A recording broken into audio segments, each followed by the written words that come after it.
పెద్దపల్లి జిల్లాకు సంబంధించి ఈరోజు ప్రధాన వార్తలు చూసుకున్నట్లయితే సింగరేణి కార్మికులకు ఈ ఏడాది ఇచ్చినటువంటి లాభాల వాటా 33% ప్రకటిస్తున్నట్లు కూడా కాంగ్రెస్ ప్రభుత్వం ప్రకటించింది. కానీ వాస్తవ లాభాలను పక్కన పెట్టి అబద్ధపు లాభాల బాట ప్రకటించింది కాంగ్రెస్ ప్రభుత్వం అంటూ కూడా టీబీజీకేఎస్ నాయకులు అయితే రాష్ట్ర ప్రభుత్వం పైన కన్నెర చేస్తున్నారు. అటు సింగరేణి కార్మికులు కూడా పెద్ద ఎత్తున సింగరేణి సంస్థ పైన అలాగే రాష్ట్ర ప్రభుత్వం పైన కన్నెర చేస్తున్నటువంటి పరిస్థితి. ఈ నేపథ్యంలోనే టీబీజీకేఎస్ ఆధ్వర్యంలో వరుస నిరసన కార్యక్రమం చేపట్టారు.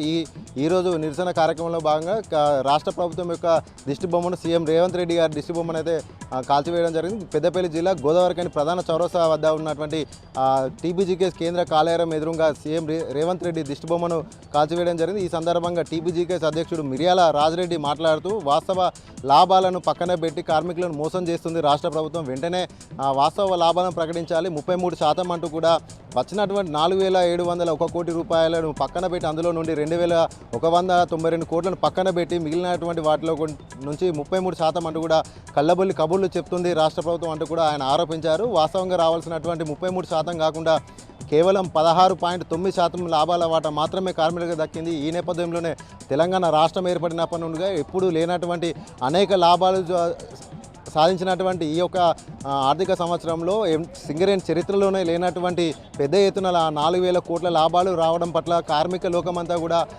సంతోషపడుతున్న నేపథ్యంలో మరోపక్క తగ్గించి 33% అంటూ 16.9% లాభాలు ఇవ్వడం పట్ల కూడా సింగరేణి కార్మిక లోకమంతా కూడా కన్నెర చేస్తుందంటూ కూడా ఆయన అన్నారు. వెంటనే సీఎం రేవంత్ రెడ్డి ఖచ్చితంగా వెంటనే వాస్తవ లాభాలను ప్రకటించాలి, వాస్తవంగా 33% లాభాల వాటాను సింగరేణి కార్మికులకు ప్రకటించాలి. లేని పక్షంలో పెద్ద ఎత్తున కూడా హైదరాబాద్లో ఉన్నటువంటి సింగరేణి భవన్ని కూడా ముట్టడించడానికి కూడా పెద్ద ఎత్తున కార్యాచరణ చేస్తాం, ఉద్యమం చేస్తామంటూ కూడా ఆయన తెలిపారు.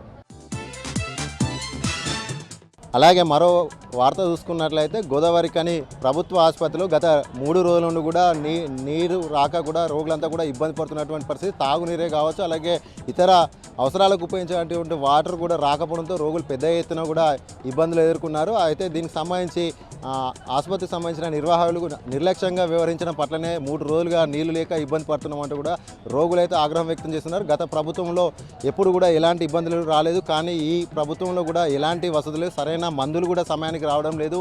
డాక్టర్లు ఇచ్చినటువంటి ప్రిస్క్రిప్షన్లో ఉన్నటువంటి అందులో ఉన్నటువంటి సగం మందులు మాత్రమే ఇస్తున్నారు, మిగతా కొన్ని రోజులు ఆగాలి లేదంటే బయటికి వెళ్ళి తీసుకోవాలంటూ కూడా నిర్లక్ష్యంగా సమాధానం చెప్తున్నారంటూ కూడా రోగులంతా కూడా ఆవేదన వ్యక్తం చేస్తున్నారు. దీనికి మొత్తంగా చూసుకున్నట్లయితే 3 రోజుల నుండి కూడా పెద్ద వాటర్ రాకపోవడంతో జరగాల్సినటువంటి కొన్ని ఆపరేషన్లను కూడా తాత్కాలికంగా వాయిదా వేసి కొన్ని ట్యాంకర్ల ద్వారా కొన్ని నీళ్లు తెప్పించి మాత్రమే 3 రోజుల నుండి అయితే గడిపారు. ప్రస్తుతానికైతే దానికి సంబంధించినటువంటి మోటార్లను అయితే మరమ్మతులు చేస్తున్నామని కూడా ఆసుపత్రి సూపరింటెండెంట్ గారు వివరించారు.